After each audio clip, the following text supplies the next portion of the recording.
Hello students, आज की इस वीडियो में मैं आपको बताऊंगा 11th क्लास हिंदी का जो है एनुअल पेपर 2025 में जो हुआ है आपका 19 फरवरी 2025 को।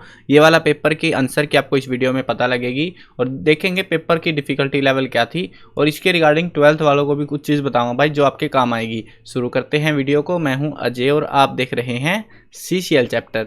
लेकिन वीडियो शुरू करने से पहले आपको बता दूं, अगर आपको 11th क्लास के किसी भी एग्जाम्स की तैयारी करनी है किसी भी सब्जेक्ट की, तो या तो डिस्क्रिप्शन में प्लेलिस्ट के लिंक है, वहाँ से देख लेना।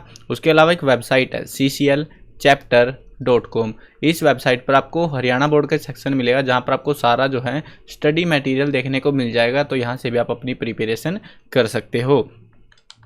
अब देखो यहाँ पे जो है ना आपका जो पेपर था हिंदी का पेपर, अगर मैं रेटिंग देता हूँ डिफ़िकल्टी लेवल पे, तीन रेटिंग होती है, इजी, एवरेज और हार्ड।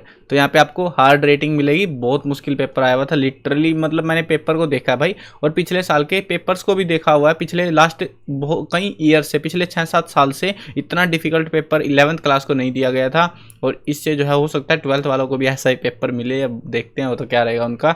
3 घंटे का टाइम था पेपर में, 80 नंबर का जो है पेपर था। अब क्वेश्चन देख लो, क्वेश्चन किस तरीके से आए हुए थे। पहले आपको एक बहुविकल्पी प्रश्न करना था जिसमें अपठित गद्यांश के बेस पे उत्तर देने थे। यहाँ दिया और तूफान का जो संगम बना रखा था इन्होंने, भाई क्या ही डिफिकल्टी थी कंफ्यूजन के लिए। क्वेश्चन देखो तुम, दिए की दृढ़ता और साहसिकता किसमें है, तो किसमें है वो, शूद्र होकर भी तूफान से लड़ने का साहस रखने में। तूफान कैसे प्रशंसा प्राप्त नहीं कर पाता, तो कैसे नहीं, दिए के विरुद्ध शक्ति प्रदर्शन और मनमानी करके जो है वो प्राप्त नहीं कर पाता। अगला जो है क्वेश्चन देखते हैं। क्वेश्चन है हमारा तीसरा क्वेश्चन, मनुष्य के भीतर दीपक किस रूप में रहता है, तो किस रूप में रहता है, विवेक और आत्मा के रूप में। अगला जो है क्वेश्चन है, मनुष्य के भीतर तूफान का रूप क्या है, तो तूफान का रूप क्या है यहाँ पे मनुष्य के भीतर में, तो वो है दमित वासनाएं। अगला जो क्वेश्चन है, दिए के बुझने का प्रतीक है, तो दिए के बुझने का क्या प्रतीक है, मनुष्य का साहस, मर जाना। चलो अगला क्वेश्चन देखो। अगला जो क्वेश्चन था दूसरा क्वेश्चन, अपठित पद्यांश दिया हुआ था जो कि हमें काफ़ी जो है ब्रज भाषा में था, डिफिकल्ट सा बना रखा था। मुझे लग रहा था भाई 11th में तो खड़ी बोली देंगे ये अपठित में, लेकिन अपठित में इन्होंने जो लैंग्वेज यूज करे भाई डिफिकल्ट लैंग्वेज उठा के लाए हैं और 12th वालों को भी ऐसी लैंग्वेज मिल गई तो भाई बल्ले बल्ले हो जाएगी उनकी भी। अब देखो यहाँ पे जो है ना ये ब्रज भाषा, ये जो है कहते हैं वृंदावन की कुछ बात कर रहा है ये रसखान, कवि रसखान का ये पहरा था जिसमें वो कहता है मैं कभी पक्षी बन जाऊं, कभी पहाड़ बन जाऊं, कभी कुछ बन जाऊं, ऐसे जो है कल्पनाएं कर रहा है। कवि मनुष्य के रूप में कहाँ रहना चाहता है, तो कहाँ पर रहना चाहता है अगर वो मनुष्य बनता है, ब्रज में रहना चाहता है। पक्षी के रूप में जन्म लेकर वह कहाँ रहना चाहता है, वो घोंसले में रहना चाहता है। पत्थर के रूप में वह किस पर्वत का पत्थर बनना चाहता है, वो है गोवर्धन पर्वत का पत्थर बनना चाहता है। पशु के रूप में जन्म लेकर वह किनके बीच रहना पसंद करता है, गायों के बीच में, वो भी नंद की गायों के बीच में। पद्यांश की भाषा चुनिए, भाषा थी ब्रज जो कि डिफ़िकल्ट थी यार, ऑब्वियस सी बात है, हमें इस लैंग्वेज की इस भाषा की आदत कम है, हमने मतलब समझने पड़ते हैं शब्दों के अर्थ भी है ना, तो इसलिए ब्रज भाषा थी डिफ़िकल्ट दे रखी थी थोड़ी। चलो आगे देखते हैं तीसरा पैरा, काव्य खंड के आधार पर प्रश्नों के उत्तर दीजिए। संसार किसे देखकर लालच में पड़ जाता है, माया को देखकर। अगला क्वेश्चन है, कबीर का जन्म कब हुआ था, तो आसान लग रहा होगा अगर जीवन परीक्षा पढ़ा होगा, लेकिन जीवन परीक्षा की बार दिए ही नहीं भाई, बैंड बजा दी इन्होंने। और ये चीज़ मैंने पहली बार देखी है बोर्ड की कि भाई वो जीवन परीक्षा में से क्वेश्चन पूछ रहा है। कई सारे क्वेश्चन देखे मैंने जीवन परीक्षा में से क्वेश्चन पूछे हैं अब की बार इन्होंने, पहले कभी नहीं पूछे थे। इन्होंने अपना लॉजिक बदलते जा रहे हैं, धीरे धीरे CBSE जैसी हरकतें कर रहे हैं ये भी। कबीर का जन्म कब हुआ था ये बता देता हूँ आपको, तो ये हुआ था 1398 में। अगला क्वेश्चन है, मीरा की काव्य की मूल भाषा क्या है, तो कौन सी भाषा है मूल, राजस्थानी। चंपा कौन है, चंपा है सुंदर की लड़की। अगला क्वेश्चन है, अक महादेवी किस आंदोलन से जुड़ी हुई थी, ये क्वेश्चन भी जीवन परीक्षा में सही था, शैव आंदोलन से वो जुड़ी हुई थी। अगला क्वेश्चन देखो, अगले क्वेश्चन में आपको जो है गद्य खंड से के आधार पर उत्तर देने से प्रेमचंद का जन्म कब हुआ था, ये भी जीवन परीक्षा में से क्वेश्चन है। इसलिए मैं कह रहा हूँ भाई पहली बार हो रहा है ऐसा कि ऐसे जीवन परीक्षा में से क्वेश्चन ज़्यादा टेप दिए उन्होंने।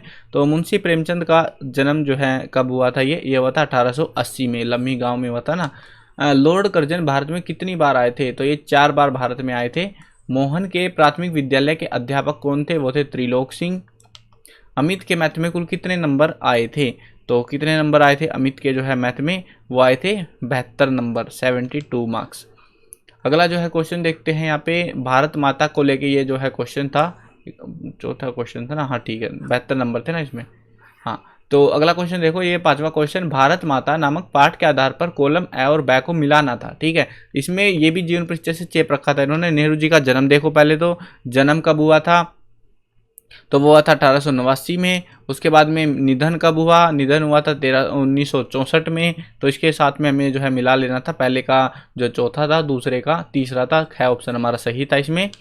अगला क्वेश्चन देखो, अभिव्यक्ति और माध्यम पे, इस पे भी उठपटांग से प्रश्न पूछे हुए थे कुछ। शिक्षा, मनोरंजन, एजेंडा आदि तय करने में सहायक कौन होता है, जनसंचार। सूचनाओं को संकलित और संपादित कर आम पाठक तक पहुंचाने की क्रिया को क्या कहते हैं, पत्रकारिता। अगला क्वेश्चन है, भारत में इंटरनेट का आरंभ कब हुआ था, तो 18 जो इंटरनेट का आरंभ था, तीसरा क्वेश्चन है आपका, ये हुआ था 1995 के अंदर। दिन भर की घटनाओं, गतिविधियों और विचारों को लिखना किस प्रकार का लेखन कहलाता है। वैसे तो स्पेसिफाइड तो रहता है डायरी लेखन, लेकिन पाठ लिखना भी सेम ही क्रिया में आता है। तो दोनों जो है गया ऑप्शन हमारा सही था। बीते हुए समय में होने वाली घटनाओं को किस तकनीक से प्रस्तुत किया जाता है, वो है फ्लैशबैक से। व्याकरण पे देखो, व्याकरण के क्वेश्चन, यथाशक्ति में कौन सा समास है, तो यथाशक्ति में जो समास है वो है अव्ययी भाव।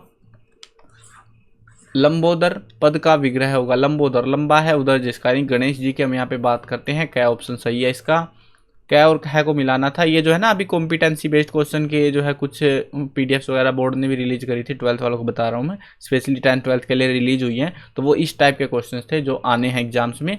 अब यहाँ पे देख लो, मिलान करना था, वेदांत संधि पहचाननी थी, वेदांत में कौन सी संधि है, तो इस तरीके से पहचाननी थी। वेदांत में थी हमारी यहाँ पे ये दीर्घ संधि, दीर्घ स्वर संधि थी, तो इसको मिला लो। पहले का दूसरा था, बस पहले का दूसरा एक ही में था, तो अपना आंसर से, बट कंफर्म होना चाहिए आपको। कंफर्मेशन के लिए आप बाकी भी मिला सकते हो, जैसे मनोरंजन था हमारा, मनोरंजन के अंदर जो है हमारा यहाँ पे विसर्ग संधि देखने को मिलती है। तो इस तरीके से हमें कंफर्म हो गया कि हाँ यही आंसर रहेगा। वाक्य शुद्ध छांटना था हमें, कौन सा वाक्य शुद्ध है, तुम्हारी पत्नी का क्या नाम है, यही वाक्य शुद्ध है, बाकी तो पटांग बना रखे इन्होंने। सुरेश मेरा बालक है, इसमें कौन सा दोष है, इसमें लिंग संबंधी दोष है। यहाँ पे सुरेश मेरा बेटा है, इस तरीके से इसको आना था, लेकिन यहाँ पे बालक है तो लिंग संबंधी यहाँ पे दोष दर्शाया गया। लेकिन हाँ वाक्य के हिसाब से ठीक है, लोकल लैंग्वेज के हिसाब से, बट वैसे शुद्ध वाक्य के हिसाब से फर्क है इसमें। चलो उसके बाद में जो है खंड बै था, वर्णनात्मक प्रश्न। इसमें जो आपको पद्यांश की सप्रसंग व्याख्या करनी थी, और कहना मस्त हूँ मैं, काटने में व्यस्त हूँ मैं। भाई ये ऐसा जो है ना, इतना आसान जो खड़ी बोली टाइप में जो भाषा है, ये वाली भाषा इनको अपठित वाले में देनी चाहिए थी। यहाँ पे भले ही डिफिकल्ट दे देते, लेकिन इन्होंने जो है जस्ट उल्टा कर दिया। चलो कोई ना, क्या करे, दोनों में खड़ी बोली टाइप में भाषा दी। कवि और कविता का नाम बताना था, क्वेश्चन सारे आसान थे। और उसके बाद में जो है 8वां क्वेश्चन था, लक्ष्य प्राप्ति में इंद्रिया बाधक होती है, अपने उत्तर देने थे। मीरा कृष्ण की उपासना किस रूप में करती है, वह रूप कैसा था, वो बताना था यहाँ पे। उसके बाद में जो है गद्यांश की व्याख्या करनी थी, ये वाला जो है 2 पैरे हुए थे, एक में क्वेश्चन आंसर थे, एक सिंपल था। उसके बाद में जो है नमक का दरोगा कहानी में पंडित लोपीदीन के व्यक्तित्व के कौन से 2 पहलू उभर कर सामने आते हैं। कृषि विभाग वालों ने मामले को हॉर्टिकल्चर विभाग को सौंपने के पीछे क्या तर्क दिया। उसके बाद में 11वां क्वेश्चन था। 11वें क्वेश्चन में आपको जो है एक जो है एड्रेस दिया हुआ था, और विभाग की अनुमति प्राप्त करने के लिए प्रधानाचार्य को आपको एक पत्र लिखना था, या फिर जो है उम्मीदवार के चयन की में सबवरित की क्या भूमिका रहती है, ये स्पष्ट करना था। उसके बाद में अभिव्यक्ति और माध्यम में है, आदर्श पत्रकार की बेसाखियों का वर्णन कीजिए। डायरी लेखन आपके अपने आप में के साथ साक्षात्कार कैसे है, ये बताना। क्वेश्चन जो है ना, मैंने ओवरऑल देखा भाई, जो बुक से क्वेश्चन आए थे आपके, भले ही वो आरोह से हो, वितान से हो, अभिव्यक्ति माध्यम से हो, या फिर आपके जो है ये कौन सी थी आपके मध्यमा जो है आदर्श जीवन मूल्य नैतिक शिक्षा वाली, सब में क्वेश्चन डिफिकल्ट थे भाई। ये चीज़ मैंने नोटिस करी, पिछले साल के भी मैंने पेपर देखे हुए हैं। अब आप बोलोगे भाई हमने तो पढ़े हुए थे, आसान थे, लेकिन नहीं, बहुत सारे क्वेश्चन ऐसे थे जो गाइडों में भी नहीं मिलेंगे भाई आपको। इनमें से लिटरली ऐसा हाल था, इतने डिफिकल्ट क्वेश्चन इन्होंने पिक करके, और जहाँ तक मुझे चांस लग रहा है इन क्वेश्चन के अंदर लगभग 30% पेपर ये CBSE से इन्फ्लुएंस होकर बनाया गया है, ना कि हरियाणा बोर्ड के हिसाब से इसको बनाया जा रहा है। ठीक है, अगला देखो वितान का। वितान में जो है आपको यहाँ पे 3 क्वेश्चन थे। लेखक ने पाठ में गानपन का उल्लेख किया है, पाठ के संदर्भ में स्पष्ट करते हुए बताइए कि आपके विचार में इसे प्राप्त करने के लिए किस प्रकार के अभ्यास की आवश्यकता होती है। अब ये जो है ना, आपको एक चीज़ बताता हूँ, तुमको तो पता नहीं, आप तो बच्चे हो, लेकिन ये जो आपके विचार में इस टाइप के जो है ना अपनी राय देनी होती है, जहाँ पे वो CBSE के क्वेश्चन होते हैं। और इसीलिए मैं ये चीज़ कह रहा हूँ कि भाई बहुत सारे क्वेश्चन में ऐसा देखने को मिला है मुझे, क्योंकि CBSE के भी पेपर्स मैंने देखे हुए हैं किस टाइप से पेपर्स उनके आते हैं। तो ये जो लेवल है ना इनका हरियाणा बोर्ड का, वो डिफिकल्ट करते जा रहे हैं और ऐसा ही चलता रहा। तो 12th क्लास में जो 11th में भी बच्चे पढ़ रहे हैं ना, 12th में बहुत हार्ड पेपर मिलेगा उनको, तो अपनी तैयारियां अच्छी करने लग जाना अगली क्लास में। तो राजस्थान की रजत बूंदे, पाठ का उद्देश्य स्पष्ट करना, ये वाला आसान था। अपने परिवार से तातूस के घर तक के सफर में बेबी के सामने रिश्तों की कौन सी सच्चाई उजागर होती है, वो बताना था। व्याकरण, व्याकरण देखो, अनुप्रास अलंकार की परिभाषा उदाहरण सहित देनी थी। वधु प्लस आगमन का संधि करना था, प्रत्युत्तर का संधि विच्छेद करना था।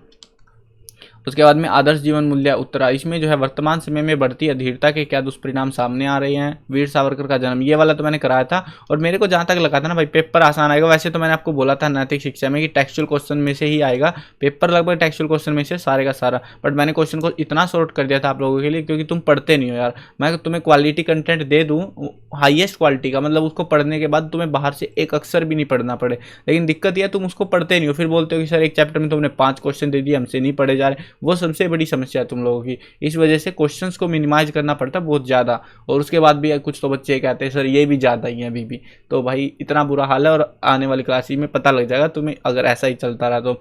गुरु ग्रंथ साहिब के में विषय बंधुताओं के बारे में क्या कहा गया है, भोजन से पहले हाथ धोने क्यों आवश्यक है। ठीक है, ये सारे के सारे जो क्वेश्चन थे टेक्सचुअल वाले थे, बट शॉर्ट करने के चक्कर में कुछ क्वेश्चन जैसे इनके चांसेस मुझे कम लगे थे, तो वो जो क्वेश्चन मैंने हटा दिए थे। ये वाला क्वेश्चन शायद मुझे ध्यान नहीं है कौन से चैप्टर में से था, बाकी मेरे को ध्यान थे तो मैंने क्रॉस चेक करे थे, टेक्सचुअल में से ही थे। ठीक है, तो ये था आपका कंप्लीट पेपर हिंदी का 11th क्लास का, जो कि मैंने आपको दिखा दिया है। उसके अलावा अगर आपको बाकी के पेपर्स की वीडियो देखनी है या पेपर्स की PDF डाउनलोड करनी है तो वेबसाइट है cclchapter.com, वहाँ से डाउनलोड कर लेना। अब वेबसाइट पे एक बार विजिट करके दिखा देता हूँ, बहुत सारी चीज़ें आपको वेबसाइट पर मिलने वाली है। जब आप वेबसाइट पर विजिट करोगे, इसमें आपको हरियाणा बोर्ड का एक सेक्शन मिल रहा है cclchapter.com, लिंक मैं डिस्क्रिप्शन में दे दूंगा इसी वीडियो के। इसमें हरियाणा बोर्ड का सेक्शन मिलेगा। यहाँ पर जब आप विजिट करोगे आपको इंपॉर्टेंट क्वेश्चन यहाँ पे मिल जाएंगे, जिन जिन सब्जेक्टों के हमने बना रखे होंगे फ्री में 11th क्लास के लिए। उसके अलावा ओल्ड क्वेश्चन पेपर्स यहाँ पे आपको देखने को मिल जाएंगे, लास्ट 10 ईयर्स के 11 ईयर्स जितने भी है, मतलब 2016 से लेकर अब तक के सारे पेपर मिलेंगे यहाँ पे, यहाँ से डाउनलोड कर सकते हो। अगर आपको इस वाली वेबसाइट पे नहीं मिल रहे तो आपको इंटरनेट पे कहीं नहीं मिलने वाले वो पेपर, सारे पेपर यहाँ पे मिल जाएंगे। ठीक है, उसके अलावा जो है प्रैक्टिस पेपर, मॉडल पेपर वगैरह आते हैं, वो भी आपको यहाँ से PDF डाउनलोड कर सकते हो। और रिजल्ट, सिलेबस, मार्किंग स्कीम वगैरह, न्यूज जो भी इन्फॉर्मेशन अपडेट आती है, सब चीज़ें इस वेबसाइट से आप डाउनलोड कर सकते हो, जिससे आपको काफ़ी ज़्यादा फायदा मिलेगा एग्जाम्स के अंदर। आई होप क्लियर हो गया होगा। चैनल पर नए हो तो सब्सक्राइब कर लेना। मिलते हैं नई वीडियो में, बाय बाय।